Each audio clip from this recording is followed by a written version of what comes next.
So let's give it a taste, right? Give me a minute. I'll let you know whether you should do that or not.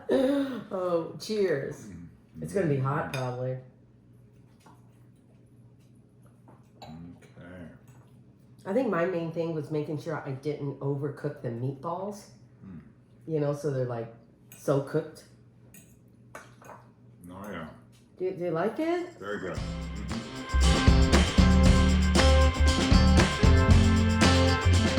Well, hi, I'm Amy. So welcome to my little kitchen. Today I am I'm going down memory lane again because this dinner that I'm making, I remember my mom making it. I don't know if it's a Midwest thing, and all of us Midwest who have gone all over the country still bring it back home. I think Chris' mom made it for him. And with this dish, I think we all have our different ways of making it, and you know, whether it be mashed potatoes or noodles, but it is Swedish meatballs. So we're making that today, and there's a debate whether potatoes or noodles. I read one recipe or one article that the traditional Swedish meatballs was just the meatballs over mashed potatoes, and there was this lingonberry jam or jelly or something like that was served with it. So I'm not sure. Any of you who are Swedish or have a heritage of that, I'd love to know what the traditional Swedish meatball really meant to you as your mom or grandmother made them. So anyway, I'm making it how I remember as a kid. So it's basically making a meatball with, you know, different kind of spices and seasonings to it. And we are serving this over noodles because I remember that's how I had it. Just with a little bit of what I'm going to call gravy. It's got a little bit of sour cream and things like that in it. So anyway, it's kind of like a thickening sour cream. And we're going to all incorporate that in the pan, the same pan that we did the meatballs. So let's get going. I have maybe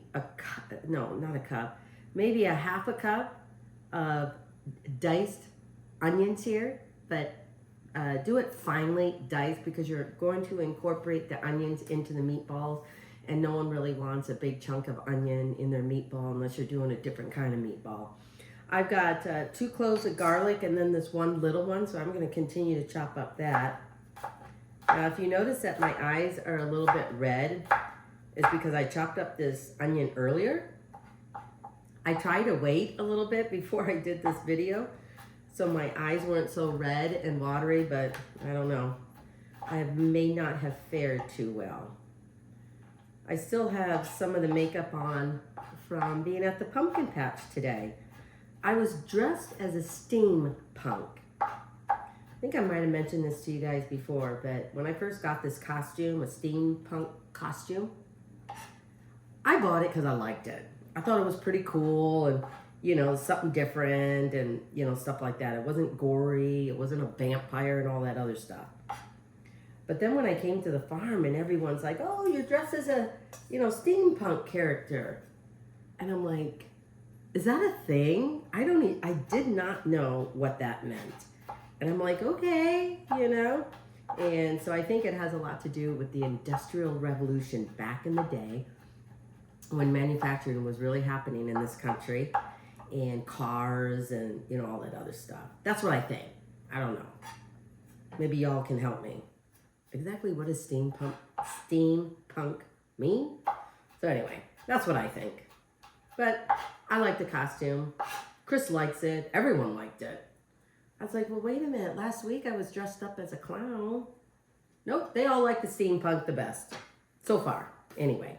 So what we're going to do is we're going to saute these onions and garlic first just to soften them up. I think they incorporate a little better into the meatball without having raw onions and garlic. I have not always done it this way, but I have done it before. And I'm not sure why I do that to all the meatballs, because I think it just incorporates a little bit of different and better flavor. And it takes away some of that really strong onion flavor with it. So I've got a pan heating up here, just with a little oil. We're gonna start that going while we finish up with the rest of this stuff here. And by the time that happens, the onions will be soft along with the garlic. We'll let them cool down a little bit before we bring it into the meat mixture. So here we go. Whoa. Maybe I had that pan on a little bit too hot.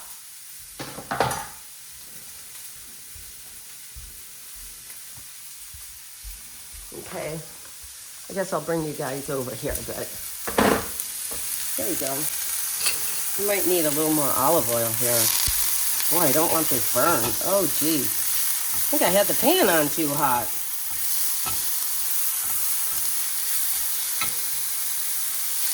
Definitely turn down the heat a little bit.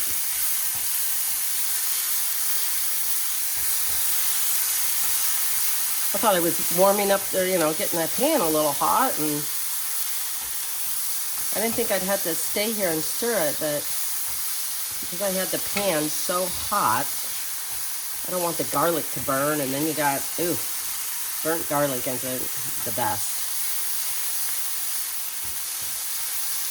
Okay, this won't take too long, especially if you dice the onions up well.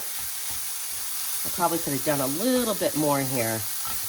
But this onions is probably slightly less than a half a cup, maybe. So I wouldn't do any more than a half a cup. And we're gonna incorporate this into a pound of ground beef and a half a pound of ground pork. Or you can use all beef if you want. But usually this meatball is made with, and this is how I've done it. You know, meatballs are similar to kind of like meatloaf or, you know, something like that, or your Italian meatballs. It's just a slight, you know, variation to it. Okay, what I'm gonna do here is I'm just gonna turn off this burner. Just gonna let them finish just kind of getting soft without burning, I hope. I didn't even add any salt to this, but we'll add that to the meat. Okay, there we go. Let's head back over to the island. Okay, I hope I had that going. I hope I did. But I'm sauteing the onions and the garlic over there. So I just turned off the pan just to help them finish just a little bit more and then cool down. So what we're gonna do here is we're gonna get the breadcrumb mixture going. I have, I think a half a cup. How much do I have here? Oh no, about 2/3 cup of panko breadcrumbs. And that'll really help absorb some of the extra like liquid that may come from the onions and some of the meat and stuff like that without necessarily drying the meatball out. So be sure to, don't overcook it. Okay, we've got this going on. What do I have here? There's something flying around. Oh my goodness. Oh yeah, here it is. Then we're gonna add in grated about, how much do I have? What did I write for my, oh, about a 1/4 cup. I'm hoping this will be enough here, but if not, it'll be enough. So about a 1/4 cup of parm. That, you know, again, creates a little bit of that saltiness and just flavor, and the cheese will help keep the meatball together. So let's see here, we're just gonna grate this a little bit.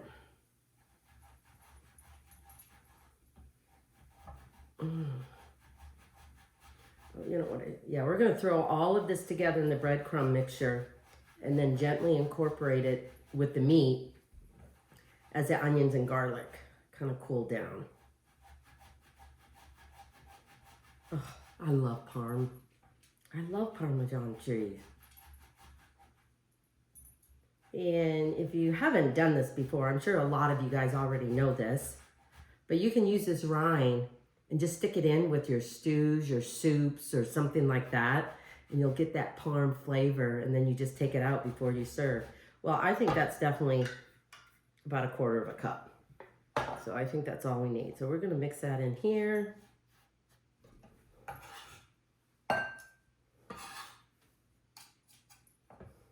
We're gonna add in a little bit of salt. Oh, you know what? I have, This salt is more into like crystals. So what I do is I just put it in a separate bowl and then mash it up a little bit. So again, the salt is going throughout the whole meatball instead of these big chunks of salt. So I don't know, whatever salt you think, but you want to flavor it. So don't be too shy, but don't over salt either. So that might have been a half a teaspoon or something. We'll do a little pepper. And then we're gonna do a little bit of allspice. I'm gonna say half a teaspoon. In fact, let me get it, just to make sure I don't overdo it. Yeah, half a teaspoon. I'm hoping this will be enough flavor for this. But allspice is, it can be a strong spice, but these are Swedish meatballs, so you don't want to overdo it, but you definitely don't want to be too shy. Okay, half a teaspoon of that. Oregano. I'm going to do 1 teaspoon. So that's 2 halves, so right there. I know, isn't that funny? I'm using, these things where normally I just put it in there. Sometimes some recipes, I kind of want to know exactly what this is. Okay. Getting my planer here for the nutmeg. And I think a half a teaspoon maybe a little too strong for the nutmeg, so maybe go 1/4. Just a tad more than 1/4. I think that might be enough. Oh, I tell you, these meatballs, they're gonna be good. Okay. Oops. There we go. Did I get everything in here? Oh, we'll add the egg and the milk, but I got the breadcrumbs.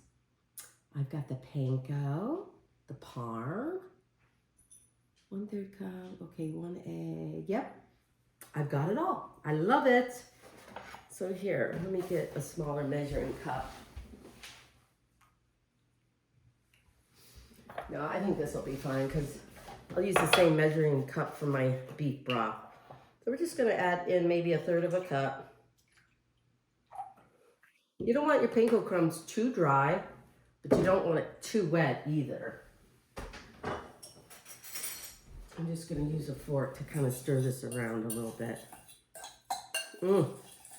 So good. And of course, the breadcrumbs, the egg, the milk creates moisture and it'll help bind the meat together so you can form a meatball. Okay, we're gonna do, I think I'm gonna need more than 1/3 cup because panko will definitely soak all this up. Okay. Oh, I can't forget all this lusciousness here of onions and garlic. Look at that. They're nice and browned and sauteed. Good stuff. So we'll incorporate that. Hopefully they cool down enough. Oops, the milk. Oh yeah, I already did the milk. So I had 1/3 cup of milk. I'm just gonna put in a drop more. Well, just a little splash.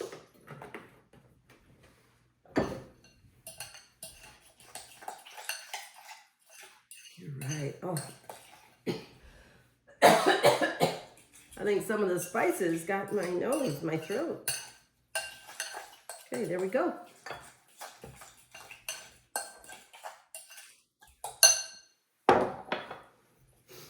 Okay. I'm gonna get another, boy, what do I have? Oh, I think this apron still had the tag on it. This is a brand new apron, see? It's got little colorful chickens on it. All of my aprons come from a craft show or something like that. I think I might have bought this in Michigan when I was visiting my friend Kay. We went to a really, where did we go? We went to a really cute little town, city. I can't remember. Isn't that sad? I can't remember. Oh my goodness. I'll probably remember once I look at the photos. Okay, I'm gonna use my hands so I can really mix in the meat, the pork, incorporate it in with the ground beef.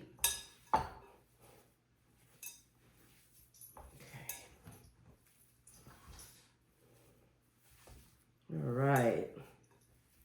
Sometimes you have to get your hands involved. Now, if you want, go ahead and use some gloves, if that works for you. I definitely make sure my hands are washed, plus around my ring. And one of the reasons I do not take off my ring, because I lost a diamond ring by doing that years and years ago.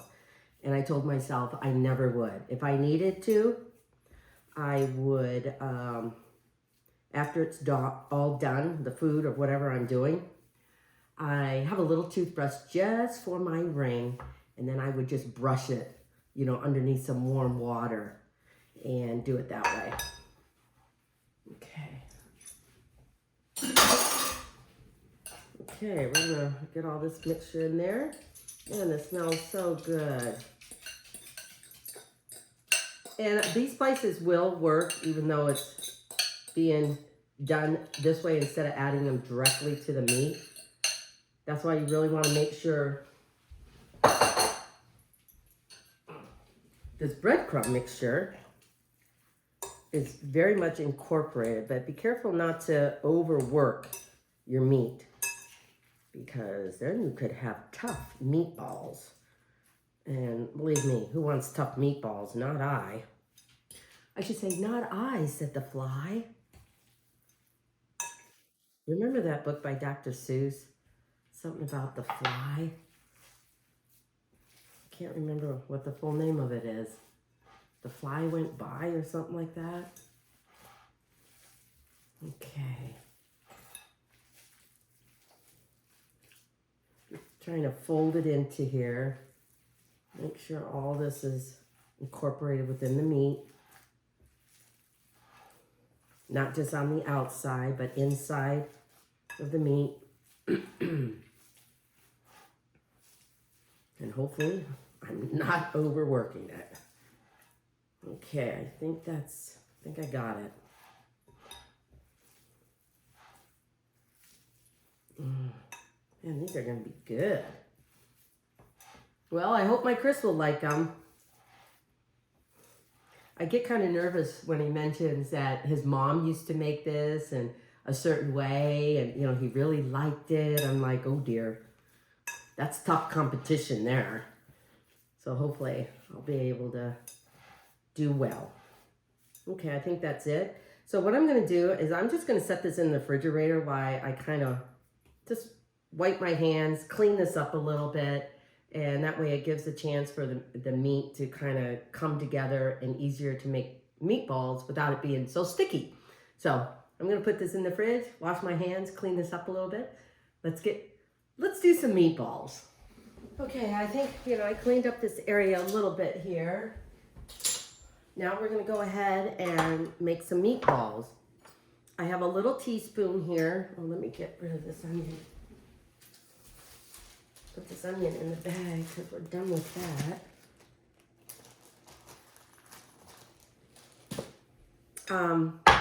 I've got this little teaspoon. You can do tablespoons depending on how large you want your meatballs, but this will be one big heaping teaspoon. So I'm just gonna make meatballs. And when the meatballs have cooled, when you put them in the fridge, they're not as sticky when you make them. So I don't know, tell you the truth, depending on how big you make these meatballs, I'm not sure how many meatballs I'm gonna have here. We're just gonna have to wait and see.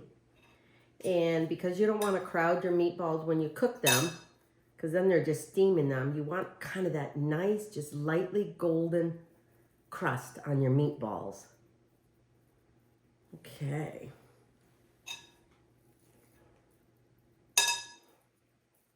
Because to me, a tablespoon is a little too big. If you want to make them big, you can make them big.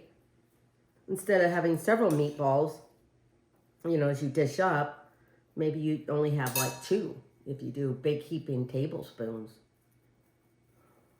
Because that'll be kind of like 4 little ones.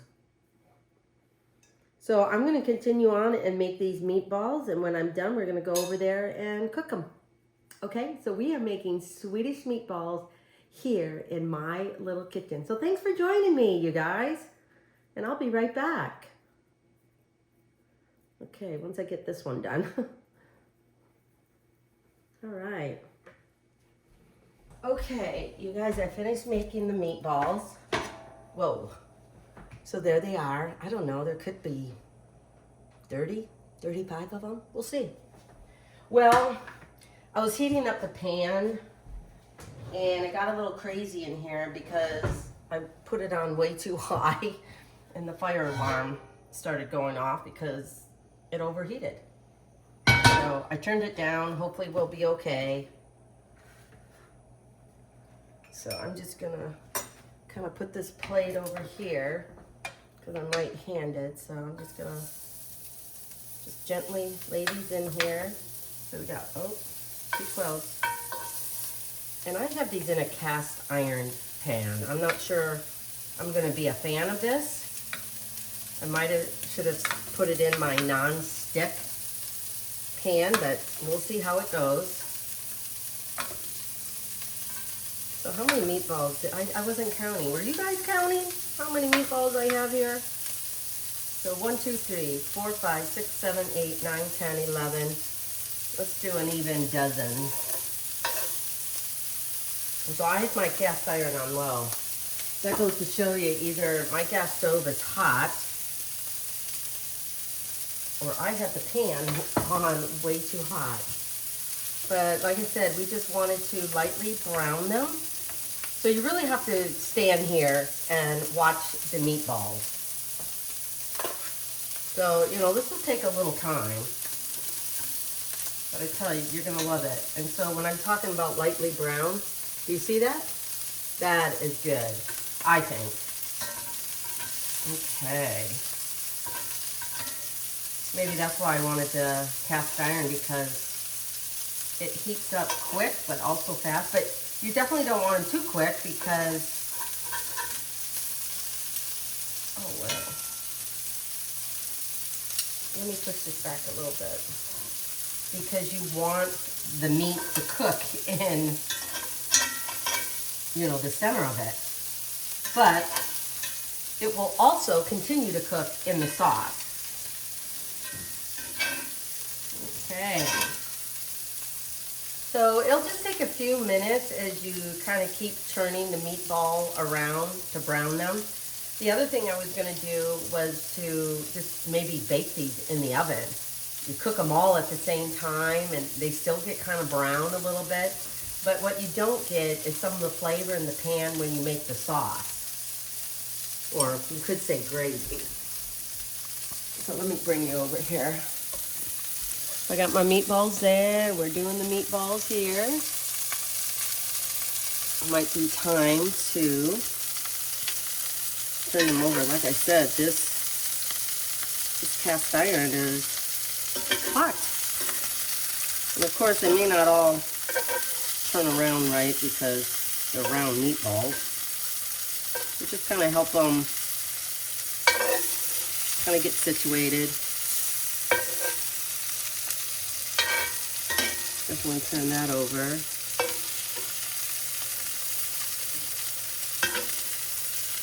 So I would say a total, this could take about 5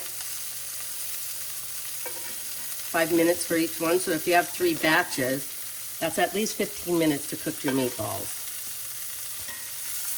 I don't think I've ever really done Swedish meatballs in the oven without doing it in the pan. So if you guys do it differently, gosh, I would love to know. Okay, so I'm just going to finish cooking up all these meatballs and then we'll be back when we make the sauce. Okay, I cooked all the meatballs. They're like a nice you know, crusty brown, but they're still like cooked in the center, so they're kind of like soft as well. So you don't have a dried out meatball, but I think these turned out really good. I've got water boiling over here because we're gonna go ahead and make the sauce. And for me, it is okay to leave some of those crusty bits and everything, because those are full of flavor and that will help the sauce. So we're gonna go ahead and add in about, I think this is 6 tablespoons of butter. I may have this on a little bit too hot, because what we're making is really like a flour base or cream sauce for, like I said, I'm not sure if this cast iron was the best way to do this, but I did it, so we'll see what happens. A non-stick pan may have been better. But I got about 6 tablespoons of butter here. Sorry, is that too much noise? Sorry about that, you guys. Maybe I'll go ahead and just use this. This may be a little better. Okay, the butter is all melted. So we're gonna add in the flour. Just gonna kind of like, instead of one big clump, just gonna kind of sprinkle it all around. And again, so 6 tablespoons of flour. We got 6 tablespoons of butter.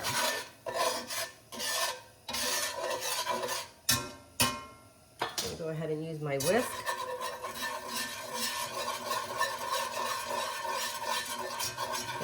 And what we're doing now is that we need to cook out the flour so it's not so pasty.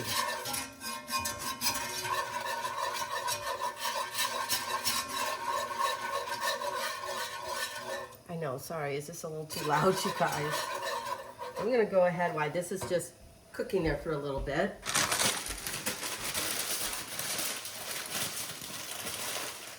Oh. I'm gonna add in about a half a bag of noodles. Because when it comes to meatballs and sauce, I definitely like noodles. But you don't want it to have too many noodles. You want the noodles to balance out.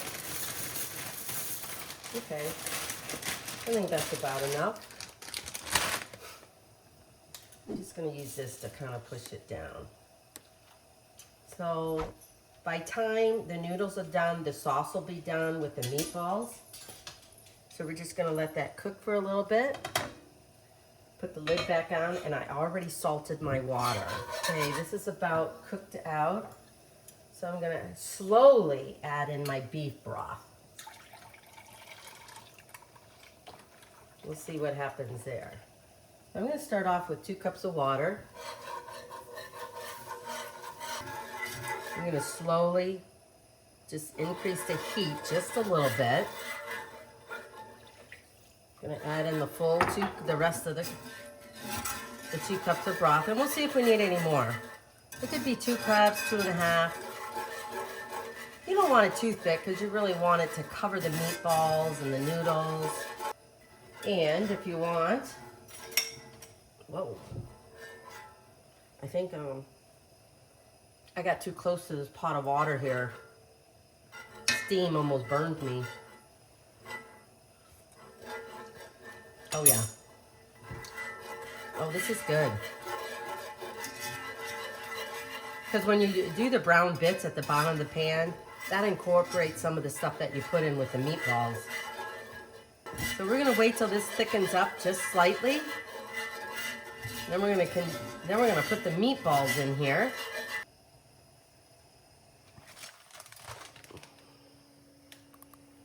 Okay, the gravy is cooking. Just gonna wait till it thickens up a little bit. The meatballs are done and the noodles are cooking away. We're almost ready to eat. We're so excited because after pumpkin season, we're eating a little bit later than we would like. Okay, I think my gravy sauce isn't too thick, but I don't think it's too runny either by the time we get the meatballs in there. So we're gonna add the meatballs in there, and this will help continue to cook them. make sure they're all cooked inside. So instead of just, you know, kind of plopping them in there, well, I thought more meatballs would end up on this little spatula thing. There we go. So if I find a different way to do these Swedish meatballs, I will let you guys know. But we're just gonna kind of nestle them in here with the sauce. Oh, you know what I forgot to do? You guys, this is the main ingredient for the sauce. I'm gonna add, oh dear. I'm gonna add, oh, I don't wanna take them out. I'm gonna add in about a half a cup of sour cream. There we go. Okay, sorry guys, I forgot to add that before I added the meatballs. I'm bad.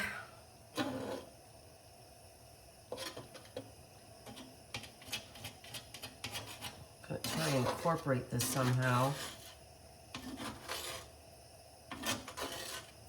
without the sour cream kind of curdling. Hopefully my meatballs won't fall apart on me. Sorry, this was a boo-boo on my part. I should have added, I forgot about the sour cream. I knew there was something missing.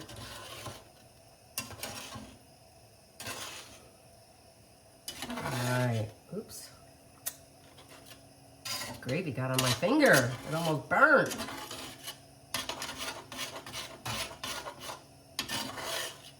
Did I save the day, you guys? I hope so.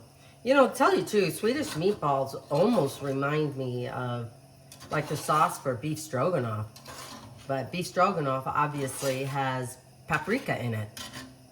You could use regular paprika or maybe hot paprika for your beef stroganoff. I think I made that. I think there's a recipe out there at Amy Roloff's Little Kitchen with beef stroganoff.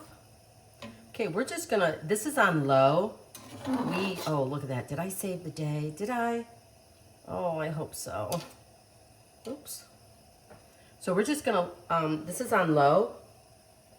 We're just gonna continue to cook these so they simmer in the sauce a little bit. And then I'm gonna go over here and chop up some parsley, and I think we are ready to eat. In fact, a side dish on here could be broccoli with a little bit of shallots and Parmesan cheese over it. So either roasted or broccoli with a little bit of butter. I think that would go good. Or a nice green salad to complement this dish. So yeah.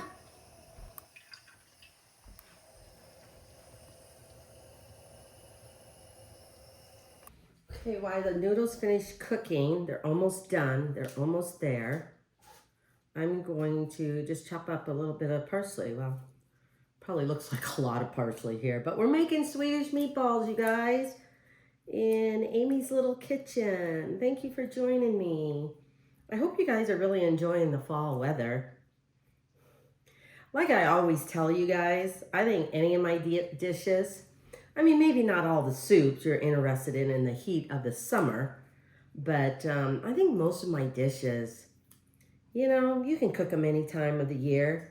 But we just think of certain dishes during certain times of the years, and Swedish meatballs to me is one of them. But oh, I like it so much. I'm just, you know, when you cook and try to come up with different recipes or kind of change up the recipes that you remember from your childhood, sometimes I don't have time to go back to the recipes that I really liked. Because I'm so busy, you know, cooking and making new ones.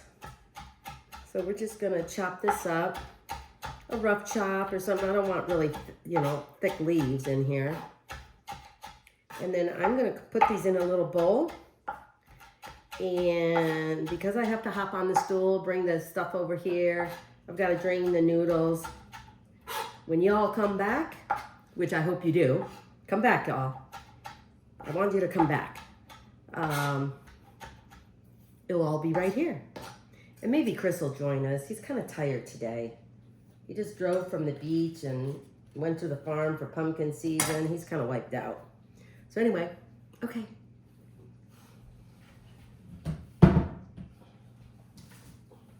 I guess I could almost say a cheers before dinner. Local wine by Dauntless here in the, I think they're out of Forest Grove. Anyway, let me get a little bowl and we'll continue on. Okay, babe. Long time waiting, right? I've been ready for hours. I know. Well, that's what happens working at pumpkin season. You know, I had to go to the store and anyway. So we are having Swedish meatballs, you guys. And noodles.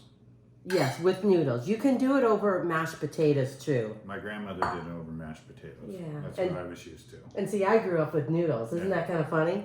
Well, you are from Idaho. Yeah, potato country. You know. In fact, let me try and see if I can do this better. That's better. Well, hopefully you That's will funny. like this. That's funny. Okay. So that's there. This is good. So, yeah, like I said, we're having Swedish meatballs.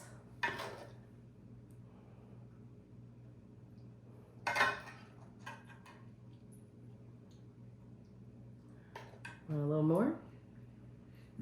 Smells good. God, I hope so. I'll give you one more. Okay. Okay. But Gotta have sauce. Okay. And then, wait a minute, What's babe. that?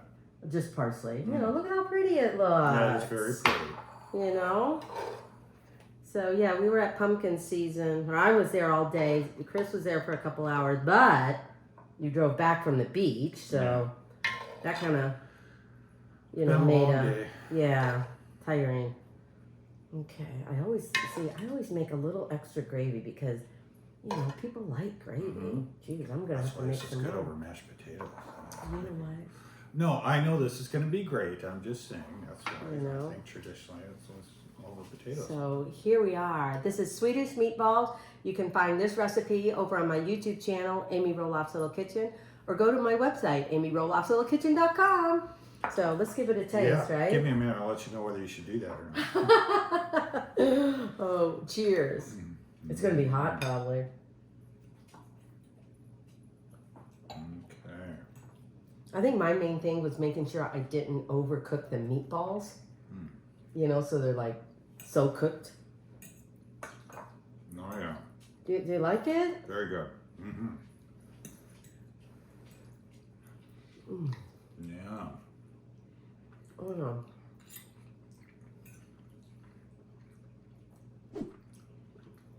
You know, you can kind of taste the hint if you can notice it. A little bit of nutmeg and cloves. No. Oh, no, nutmeg and allspice. And it's just a hint of it. Well, see, I like that not any one particular ingredient stands out. Altogether, just there's a lot of different flavors going on, and it's just, it's wonderful. And you definitely didn't overcook it. It's good. It's very tender. Oh, good. No, you did good. Thank you, babe. We should do this more often. Oh, should we? Well, sorry about that, you guys. My camera just suddenly died on me, and I didn't have enough storage. So anyway, this is Swedish meatball recipe. I'm serving it over noodles, but you can definitely serve it over mashed potatoes. So anyway, you can find this recipe and all of the other recipes that I've made over at Amy Roloff's Little Kitchen on my YouTube channel or amyroloffslittlekitchen.com. So give it a try. I hope you do. Let me know what you think. And any other recipes you have to share, I'd love to hear it. But anyway, check it out. And keep gathering around the table with your family and friends. So, thank you.